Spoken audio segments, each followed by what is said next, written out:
What's good? Brian Tong here with the Apple Bits for all the good and bad inside the world of Apple. And this is all the latest news and rumors that we've heard around the 2019 iPhone up to this point. Now, before we jump to the show, this video is sponsored by Rovio Entertainment. Angry Birds 2 is the updated version to the classic Angry Birds game, and it's bringing all new features to shake things up again. And you know and love how this game works, right? You fling those Angry Birds and knock out those piggies. This game has always been a classic for me, and it's still just as fun as it was before. So check out the all-new Tower of Fortune every day. They'll let you randomly pick rewards that you can use, but avoid selecting those green pigs. You can also unlock different hats for your Angry Birds, but not only do they make them look stylish, they make your bird stronger. Now you can get all of this and more by downloading Angry Birds 2 from your App Store today.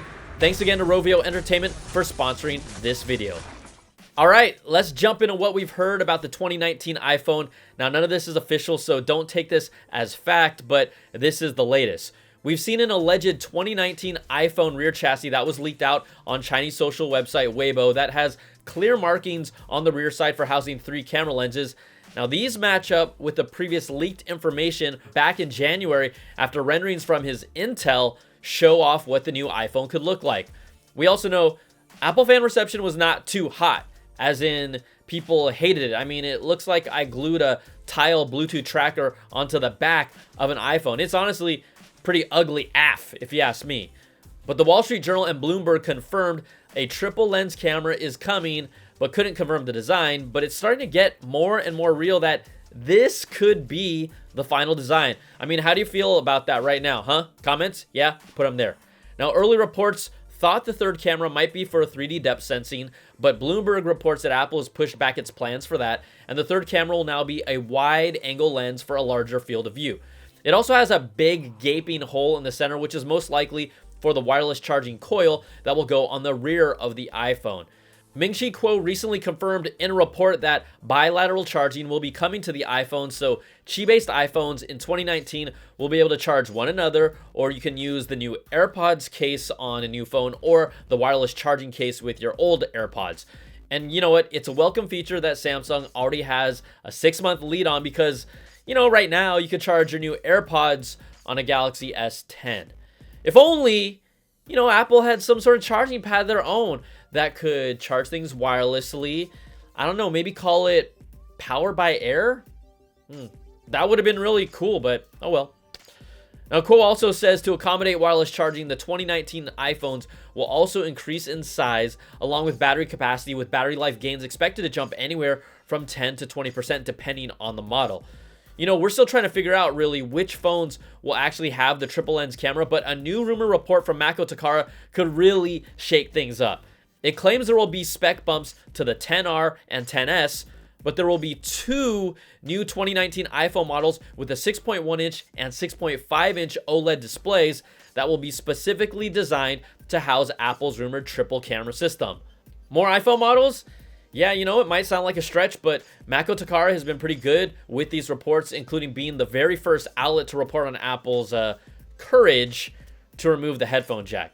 Now, the lenses will reportedly be the largest ever for an iPhone with a bigger sensor size. The main body of the new 6.1-inch OLED iPhone will be about 0.15 millimeters thicker than the current iPhone XS chassis, but the actual camera bump will protrude less by about 0.5 millimeters.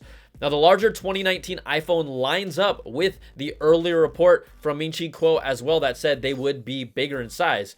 Mako Takara says it will be these 2 OLED models that will feature the bilateral wireless charging and come with an Apple 18-watt USB charger and a USB-C to Lightning cable in the box.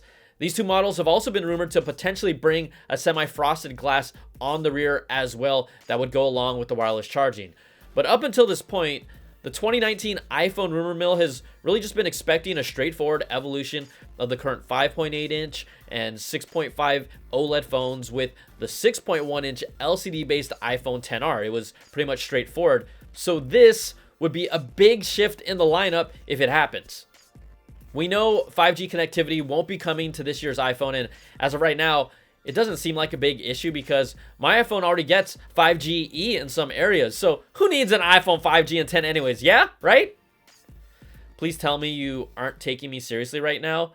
Yeah. Okay, now a recent report from Fast Company says Intel is having trouble meeting deadlines for their 5G modem that Apple is counting on. Intel has been missing developmental deadlines. Apple is losing confidence, according to the report, and they'll need sample chips this summer as well as a finished chip in early 2020 in order for it to make it into the 2020 iPhone that releases in September. Now, we know Apple could always try to go to Qualcomm, but that won't happen because the two companies are in this back and forth tense legal battle over patent violations and component pricing that's really fun to talk about. And that leaves really little room for them to work together in the near future. So maybe we'll see a 5G iPhone in 2021. I'm kidding. Like, I really hope I'm kidding.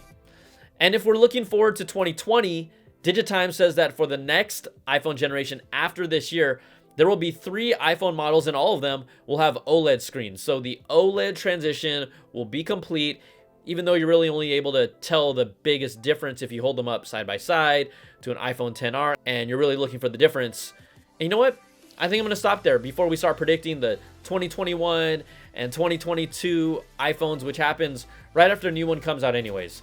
So if you like this video, thumbs up, subs up, and hit that notification bell to get the latest videos from me. And if you want to go for a deep dive with Apple, check out my weekly Apple Bits XL audio podcast where we dig into the stories that matter each week. The podcast and all my content is completely independent. Thanks so much for watching. I'll talk to you soon. Take care and be safe. Later.